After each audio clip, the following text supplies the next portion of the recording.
Most people think that great products fail because they're not good enough. The more likely truth here is that most products fail because teams don't know how to launch them. Today, I'm introducing you to someone who did figure it out. This is the Spice King. And we're breaking down how new products actually win in US retail today. His line of products was one of the winners of the 25 Walmart Open Call event, which garnered about 500 entrepreneurs. So on this episode of Omnichannel Grocer, we'll cover 3 proven new product launch tips, the real product failure rate, and why omnichannel presence is no longer optional, it's survival.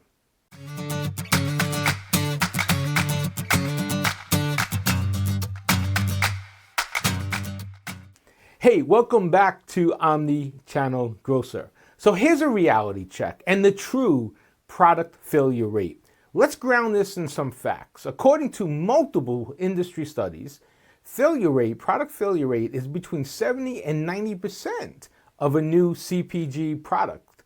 So that's within the first 12 or even 24 months. I've seen all types of these. They fail not because they taste bad or maybe look bad. Some are actually really good. Some are actually unique products that should be on a store shelf. They really fail because they're priced wrong in most cases. And in fact, most new products today launch with a aggressive price discount, right? And it normally includes a launch strategy within the market penetration pricing goal. Retail shelves are just brutal. Algorithms are very unforgiving, and attention is generally rented and not owned. So why are current successful products different? Because they create moments. Today's buyer, whether it's a consumer or a retailer, wants a story, wants a reason, and proof that you could move product. That's where most brands lose today. I know buyers today ask about Amazon sales. They look at your Instagram account, your TikTok videos, and they're looking for any social proof that your product resonates with your target audience. So here's tip number 1. You're not selling a product, you're selling confidence. Here's the first launch lesson. Retailers don't buy products, they buy confidence. Confidence that you understand. You understand your customer, your differentiation, even your velocity plan. So new products need to show that through their packaging presence and even positioning. The flavor and uniqueness opens the door, but confidence keeps you on the shelf. Tip number 2 is build for omnichannel. So I think this is where most founders get it wrong. They think retail is the finish line, but it's not. Retail is a touch point. Omnichannel is an ecosystem. So a new brand in 2026 has to be built so it works in-store, online, on social, with search, with AI-driven discovery. That's how today's modern consumers are shopping. It's all seamless. So why does this omnichannel matter? Because here's the reality. A shopper might see your product in the store, Google it later, and ask AI what seasoning to use, or maybe watch a recipe video and then actually buy it, perhaps online or in store. And if you're missing from any of these steps, you will lose. And here's product tip number 3. If your product is not online, it doesn't exist. Let me be very clear here. If your product isn't online, you don't exist. So your website content, your social media, your retail listings, all the work that goes together to build trust before the purchase has to be visible, which means that you need to invest in product content. That means images that show why I need your product, copy that helps scream the features and the benefits, and videos that sell stories. Omnichannel isn't just a buzzword, it's how trust is built at scale. So what are retailers looking for in 2026?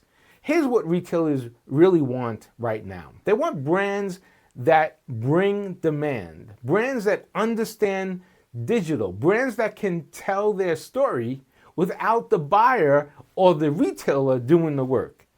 That's where I think the Spice King represents the future here. And that's why brands like this break through. Winning in retail today isn't about being the biggest. It's about being the smartest, the most innovative. Smart storytelling, smart channels, smart execution. So if you're launching a product, studying retail, or even building a brand, this is the blueprint. Keith isn't just a chef. He's not just a founder. He's a brand. What caught my attention wasn't just the flavor, it was the story, the energy, and the execution. That's why I wanted you to meet him. Keith represents the new generation of product creators, culturally relevant, digitally native, and retail ready.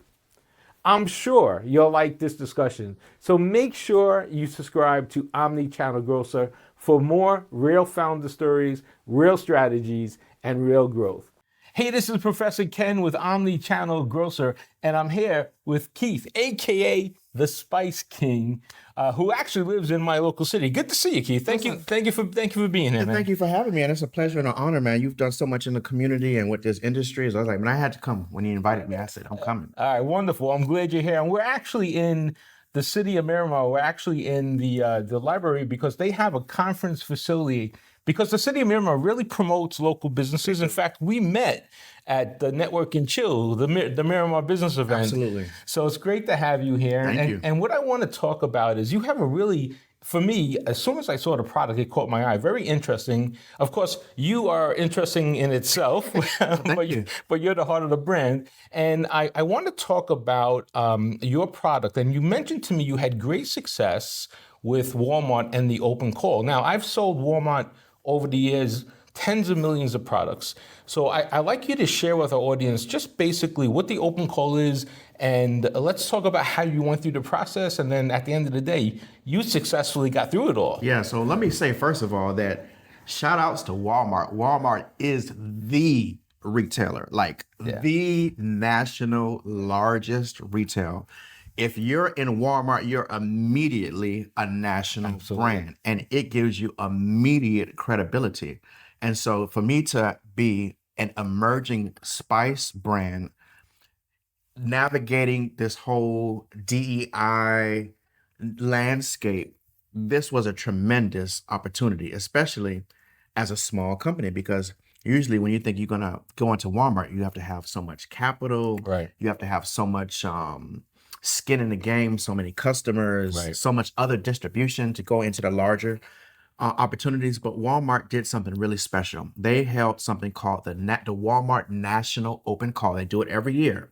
And it just so happened I was coming home one night. I do my late night walks and I do my meditations. I was living in Thailand all of last year, and so I'm very spiritual, And so I was asking God, I was like, I need some major distribution. I just came out with these brand new line of luxury plantain chips with flavors like oxtail, Jamaican jerk ranch, curry chicken, and also luxury spices with golden crowns on them. And I was like, I got to find some distribution. Right. And immediately when I got home, I saw an ad pop up, and it was for in Kansas City. And I said, well, listen, whether they accept me or not, I'm showing up. Right. So I set my application in, but I also bought my ticket because I was going to show up anyway.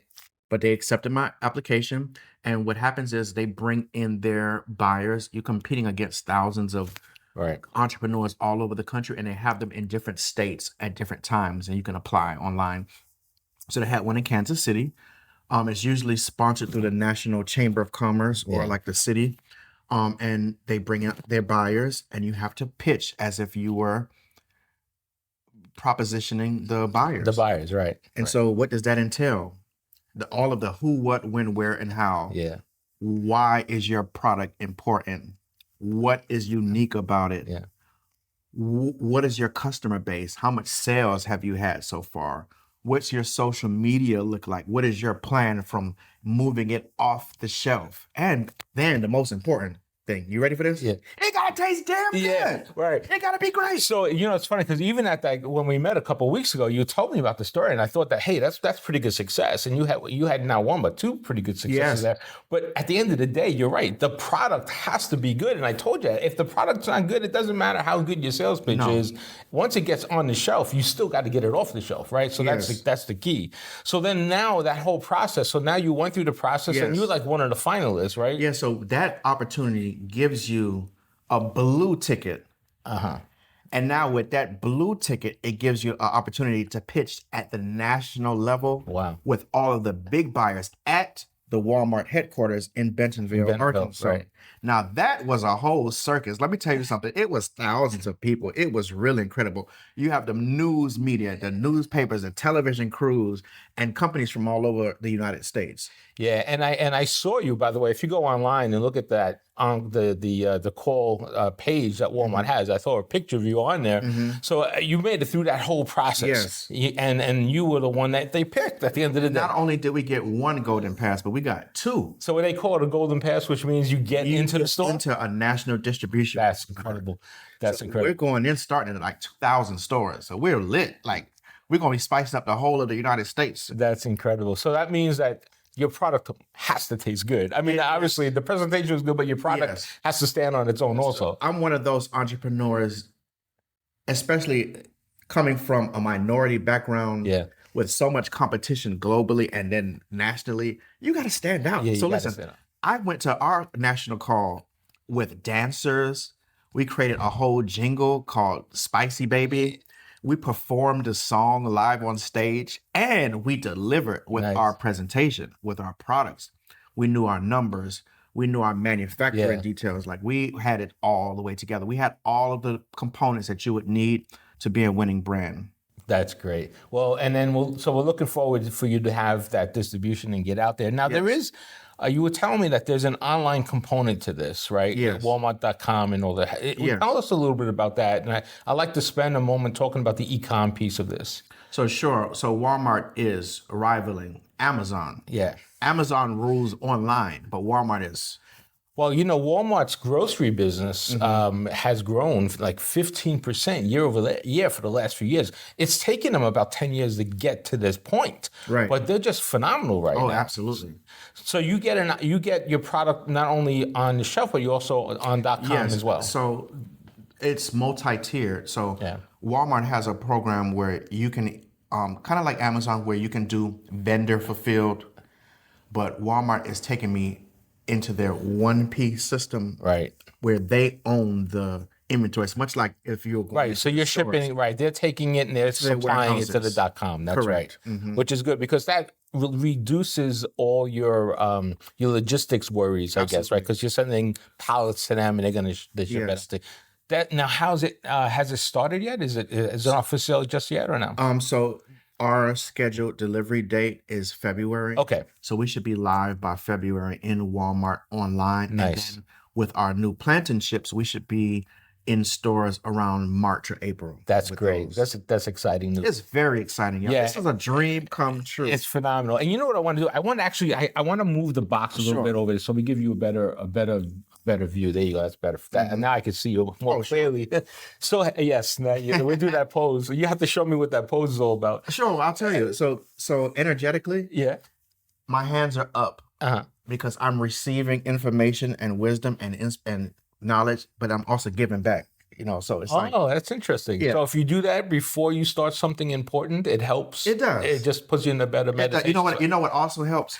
When you grab some of the Spice King perfume. The extract, the perfume, and you spray it on there, and then energetically, you're just all over, I don't think you need any perfume to get you energized, though. You sort of walked in the building that way, so that's pretty cool. So let's stay on the Walmart ecom piece for another minute, and what I want to do is move into the AI component. Walmart just announced an incredible partnership with OpenAI. And OpenAI right now represents like 200 million users, and they expect like $150 billion in sales for the holiday. Right. So a lot of people are doing that, and Walmart now makes the ability for a shopper to go in there and be able to shop for their product. So how do you see yourself fitting in all that? And what do you think of that whole concept of OpenAI now becoming a shopping agent to help you get the products you need? Well, AI is becoming everyone's best friend, whether you're going to AI for relationship advice or recipe ideas or even designing fashion. Yeah,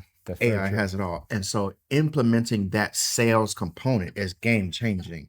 I need you to teach me on how to put my products into the AI so that when people search collard green seasoning or oxtail seasoning, a spice product comes up. And it's interesting you say that, and I will definitely help you with that. There's some, obviously the keywords drive some of that, but what's happening now with AI as well, and one of the call outs is, does a localized brand, and I'm gonna call you a localized brand for a moment, versus a national brand, does it get equal play?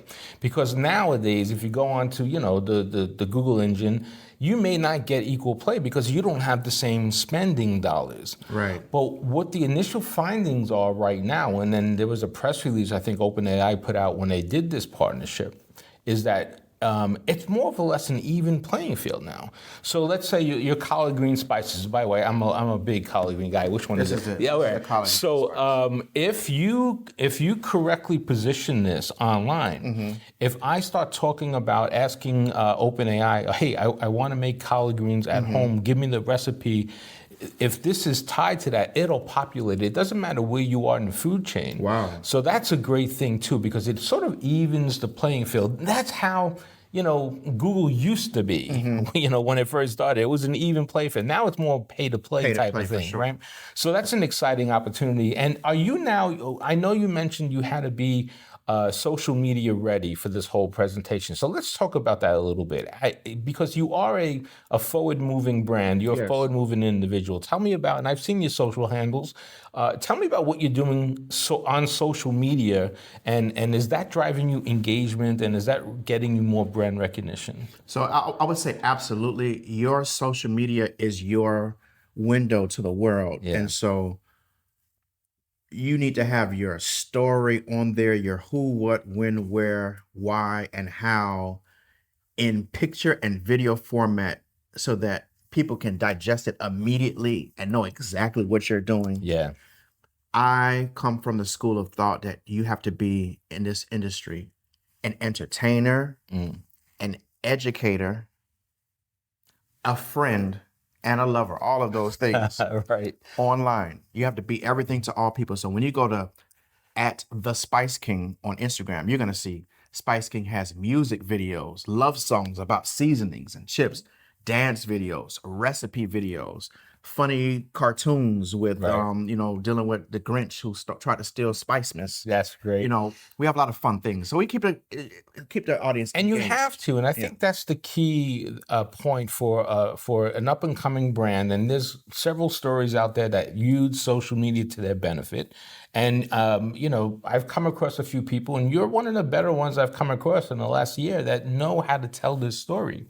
And I think when you're telling the story and you have a great story to tell, it connects immediately with the audience, and you're building that engagement. I always tell everyone, you have to let your consumer fall in love with you. Absolutely. Because that's what this is all about, is building the relationship. Your community. Right. So if I'm failing you and I like your content, and then of course I get to the product, and hell, the product is really good too. Now I'm really in. Yeah, no matter what. I think Robert Kiyosaki said it in his book, Rich Dad, Poor Dad. That's a plug. I want my check. But he said, you could have the best product in the world, but if don't nobody know about it, you ain't gonna make no sales. That's right. And marketing is the heart to all of that piece. Your first job as an entrepreneur is marketing. Yeah. That's true. And with social media, your costs are controlled. In some cases, it's free, right? I mean, you do pretty good content yourself, but are you engaging with teams to make stuff? Are you using any type of user-created content yet? Or is it all you and whatever you can pull together? So we repost content that our customers send in. Nice. We create our own. When companies make articles or videos about us, we repost that. So it's a community engagement. Right. So you're using all the content that you can get to get out there. And lots of AI. And lots of AI. Yeah.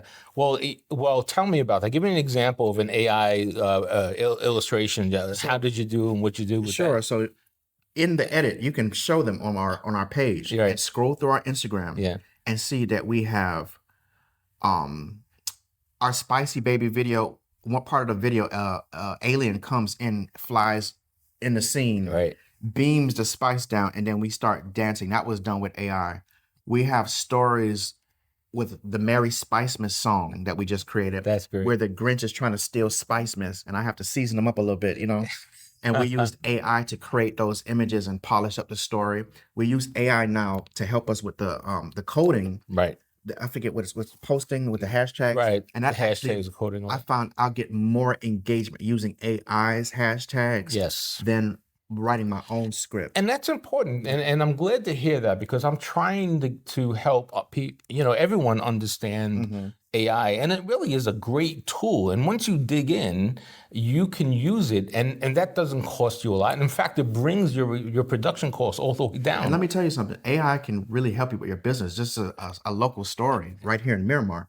So I went on AI and I did a search for all of the Caribbean restaurants in the South Florida area, and Juicy Patties came up number one. Yeah. And so I pulled up the Juicy Patty address and I brought them this collection of oxtail, Jamaican curry chicken, garlic truffle butter, lemon parmesan plantain chips, and I gave it to the owner. And now she's taking our plantain chips to the corporate office. So you may see a Spice King and Juicy Patty collab, but that was helped via ChatGPT. That's incredible. And that's the important piece, is because and I've been doing this a few years. It used to be the old days, and I'm going to say, pre-internet days, you really had to know somebody, or you had to like bump into somebody, do something. Now these tools are right there at our fingertips. Right. So you can literally get access to the entire world from your phone through ChatGPT and all that, and it's so interactive. It is. And engagement.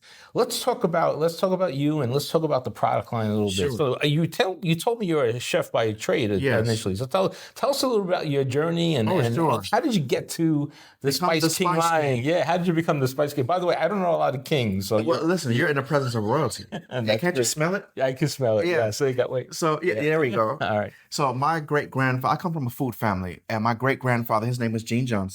He had a famous restaurant in St. Augustine during the time of Prohibition, where everything was segregated. And his food was so amazing, it broke down the racial barriers. And people like Lucille Ball, Marilyn Monroe, Clark Gable, the Kennedys, Sinatra would come to his restaurant.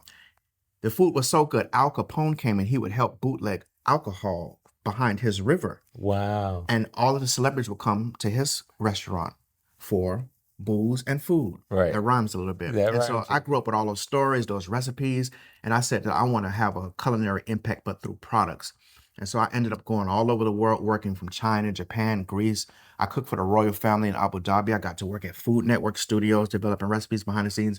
Locally here, I did all of DJ Khaled and E-Class's sauces at Finger Licking. I had my own wings at Smoky Bones restaurant. Listen, when it comes to flavor, I'm that man. Right. I'm the king. And so I wanted to put products, hence the spices. Started off on YouTube. The first day we put up our first video, we made our first sale. Then came the journey of, well, how do I package this out of my college dorm in Ziploc bags and get it to a national level? So then we found co-packers, doubled down on our marketing online, the recipe videos, the songs, the Spice King's Gonna Get You Right song, applying for lots of different TV shows. Right. And we won several. In fact, we just won the Amazon Buy It Now show, which gave us some seed capital to make these products. That's great. We were the winning brand. We just got featured on Entrepreneur Elevator Pitch. That's great. Working on getting on Shark Tank and Dragon's Den, So even though we're growing, you can never stop. There's no such thing as you made it. You have to keep hustling, keep growing, keep working. That's right. Well, you have the whole world to conquer, so it's a lot of opportunity. And besides that, I really studied. Like I went to the Culinary Institute of America in Hyde Park, New York. I studied food science. It's been a global journey. Even so much, the ups and downs of business, I got taken advantage of recently and had to start completely over. So I moved over to Asia. I moved to Thailand, and I had to find all new factories, new people to work with, and I just refused to quit. Right. And that's why I'm still here, because I don't quit and I'm always improving. Well, that's great. I'm glad you're here, and I'm glad you didn't quit, because that brings us to this whole opportunity we have now. So you have two lines right now. Yes. One is the spice line, and Yes. you have a full collection of different Spices. spices. Yes. So why don't we talk through a couple of these, and Sure. how did you come across this, and what's the best seller here? So when I was working in the United Arab Emirates, on my off time, I would make perfumes. Uh, And I was working with lots of essential oils and trace minerals and things like that. And it gave a light bulb off my head.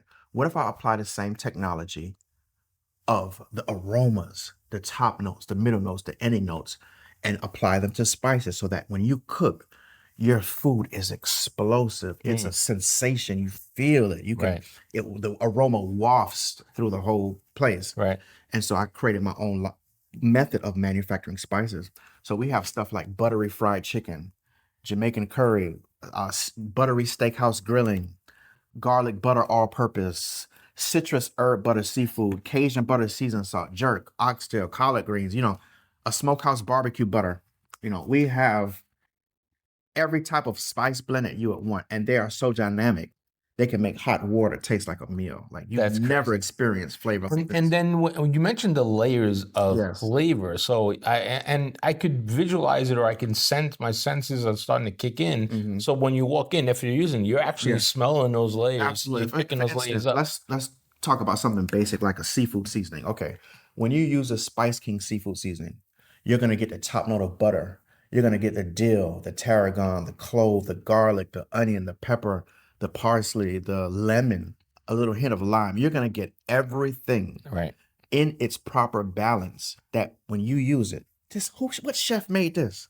Right. This is amazing. That's good. So it makes you not only taste good, but it feels good, right? People have gotten married off cooking with these products. People have had children That's great. and enjoyed the process cooking with these seasonings. Nice. It even can make people's pet personality taste better. You just, Sprinkle it on it. Yeah, Wonderful. yeah. And then this is one of the lines I got into that Walmart. Yes. And this is the one that you said is going to be available sometime in January or February. February, yes. February. The spices Wonderful. come February.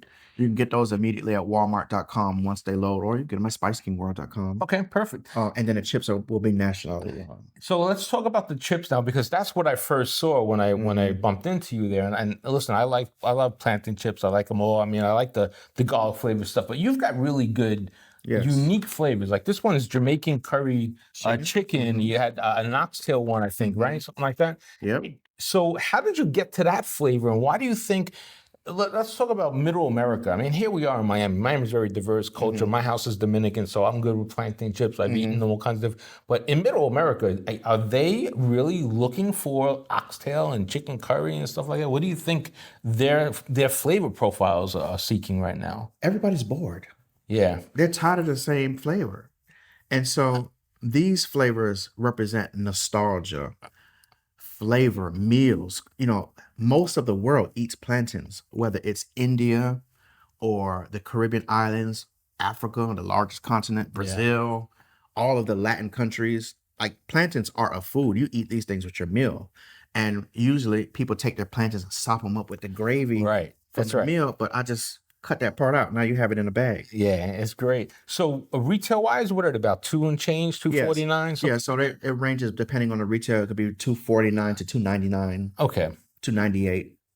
It depends from retailer to retailer. And we'll see them in store in the spring Yes. 26. Yes, thank God. What a blessing. Yeah, it is a great Entrepreneurship in America. And I have to tell you, that's why one of the reasons why I needed to speak with you and bring your message out there, because just meeting you for the first 15 minutes a couple of weeks back, and now getting to know you even more, you're inspiring to be around, because thank you. and I've sold Walmart all my life. I mean, I cut my teeth on it, and it's not an easy process. And for you to be successful, It was tough. Now, sure. do you know, we got rejected twice Oh, I believe in that. our meeting. I believe that. But I said, I didn't come all this way for nothing. And I doubled down. I was like, well, I went back to my sales strategy and basically said, listen, man, I think you're mistaken. Plantains are everywhere. Every culture, except for mostly white America, eats plantains. Right. These are a food group, and these flavors are national. These are global flavors. You have to put these in the stores. I've never seen this before. And I would even say that international flavors right now, or diverse flavors, Yes. are in demand right It now. is. I mean, look at just the last few years, the last 20 years, let's say. You can go back to, obviously, there's sriracha, there's hot honey, there's Japanese sauce, there's curries become a Absolutely. big flavor, tamarind, all that stuff. Those are all international spices and That's what people flavors listen. that are growing. So I can see why, if I'm a Walmart.com, I can see why you would be a perfect fit, Yeah. because their audience is more diverse now. Our palates are more diverse. You know, we want more, like you said, we're bored. Yes. So we want something interesting. And forget about the hype.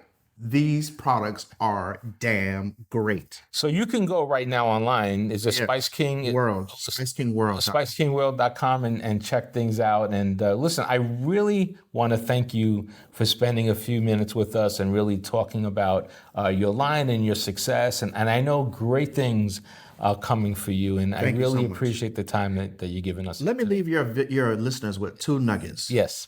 As long as you can look up, you can get up. No matter what happens, you can shake it off. And if you can look up, you can pray up, you can get up. Next, do your best and let God do the rest.